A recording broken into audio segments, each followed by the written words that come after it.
L'un des challenges les plus intéressants de certains êtres humains, c'est de découvrir le pourquoi des choses. Certains ont même une curiosité et une volonté de savoir tellement grande qu'ils consacrent leur vie entière à tenter de connaître les secrets que cache l'univers. Bien qu'il y ait pratiquement tous les jours plus d'informations disponibles sur la plupart des sujets qui nous fascinent, certaines choses n'ont toujours pas été expliquées par la science. Voici donc 7 choses que la science ne peut pas expliquer.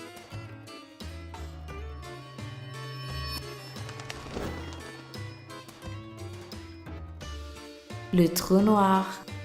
Que se passerait-il si quelqu'un tombait dans un trou noir? Cela peut vous paraître très évident. Il mourrait aussitôt. Mais c'est beaucoup plus intéressant que ça. Je vais vous expliquer pourquoi. Premièrement, personne ne sait ce qu'est un trou noir. Il s'agit d'une concentration de masse dotée d'une si grande gravité qu'elle ne laisse même pas échapper la lumière. Ce n'est pas un trou noir parce qu'il n'y a pas de lumière, mais plutôt parce que sa gravité est tellement grande qu'on ne peut pas voir ce qu'il y a dedans. Et c'est aussi la raison pour laquelle nous ne saurons pas ce qui arriverait à une personne qui se retrouverait là-dedans. Et ce n'est pas tout. Il y a tellement de gravité que ceci a également un impact sur le temps. Une seconde passée dans un trou noir équivaut à des millions d'années sur Terre. Donc plus vous vous approchez du trou noir, plus le temps passe rapidement et vous mourrez alors en vieillissant en un seul instant. Je sais que nous avons tous du mal à croire que le temps peut passer différemment dans certaines parties de l'univers parce que nous croyons que le temps est universel, mais ce n'est pas le cas. Les lois de la physique sont différentes de part et d'autre de l'univers.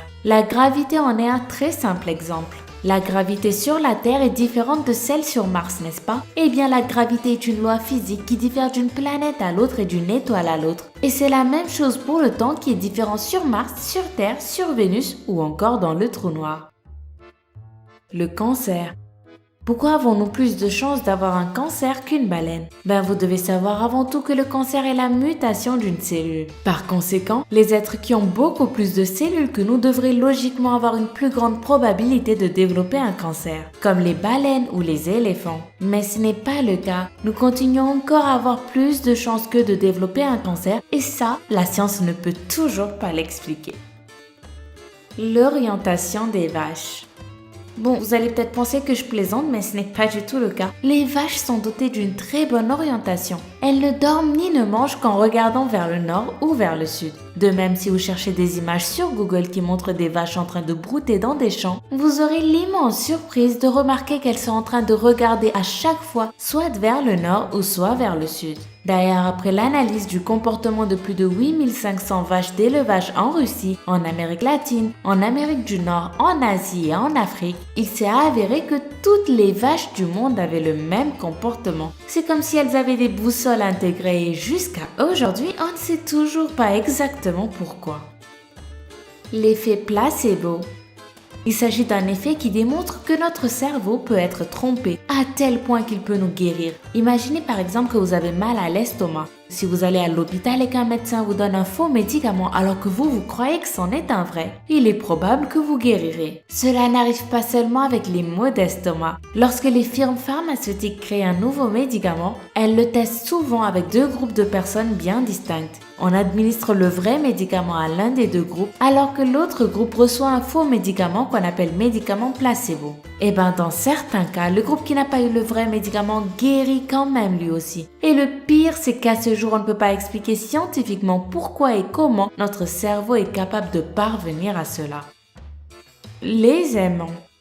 La science peut comprendre comment les aimants fonctionnent, les étudier à la perfection. Mais ce que la science n'arrive toujours pas à expliquer, c'est comment et pourquoi tous les aimants naturels sont dotés d'un pôle nord et d'un pôle sud. Il n'existe pas d'aimants avec un seul pôle. Bon, certains scientifiques sont bien capables de générer dans leur laboratoire des aimants n'ayant qu'un pôle nord ou juste un pôle sud. Mais dans la nature, il n'existe aucun aimant avec un seul pôle. Et cela n'a aucune explication scientifique. Le ronronnement. Nous avons tous entendu un chat ronronner, ou nous savons au moins ce que signifie ce terme. Mais de fait, les chats ne sont pas les seuls à ronronner. Tous les félins le font, même le lion ou le guépard. Le ronronnement fait partie de leur système de communication qui compte 25 à 150 vibrations par seconde. Les félins ronronnent pour plusieurs raisons. Pour communiquer leur confiance, leur joie, leur bien-être ou leur sentiment de sécurité. Cela peut vous paraître absurde, mais on ne sait pas comment sort ce son. N'importe qui penserait qu'il se fait avec la gorge, le larynx ou la bouche, mais scientifiquement parlant, on ne sait pas comment se produit ce son. Je suis sûre que vous savez qu'il n'y a pas d'explication et que vous aussi vous voulez savoir comment et pourquoi les félins ronronnent. Mais je suis désolée, je ne peux rien vous dire de plus sur le sujet tant que la science ne m'aura pas aidé à comprendre. Le virus du bâillement. Je crois que vous devez être familiarisé avec ça. Cela vous est déjà arrivé en voyant une autre personne bâiller de le faire peut-être immédiatement vous aussi? D'ailleurs, si vous êtes en train de bâiller en ce moment grâce à cette vidéo, laissez-moi un commentaire, un petit j'aime ou abonnez-vous à la chaîne. Ou mieux, faites les trois. Bon, revenons à nos moutons. Le plus curieux, c'est que le bâillement n'est pas seulement contagieux juste en voyant une autre personne le faire. Lorsque nous lisons sur ce phénomène, quand nous voyons une image de quelqu'un en train de bâiller, quand nous écoutons quelqu'un en train de parler du bâillement, ou tout simplement quand nous pensons au bâillement, cela nous donne immédiatement envie de bâiller. D'ailleurs, je sais pas pourquoi, mais... C'est assez curieux ce phénomène et je vous conseille d'ailleurs de bâiller au cas où vous sentez que quelqu'un est en train de vous regarder. Et bien sûr, retournez-vous immédiatement pour vérifier si cette personne-là est bien en train de bâiller. Et si cela fonctionne et si vous voyez quelqu'un qui vous plaît le faire aussi, c'est bon signe. Mais si vous vous retournez et que vous voyez plutôt quelqu'un comme ça en train de bâiller aussi, alors là, c'est peut-être un mauvais signe pour vous.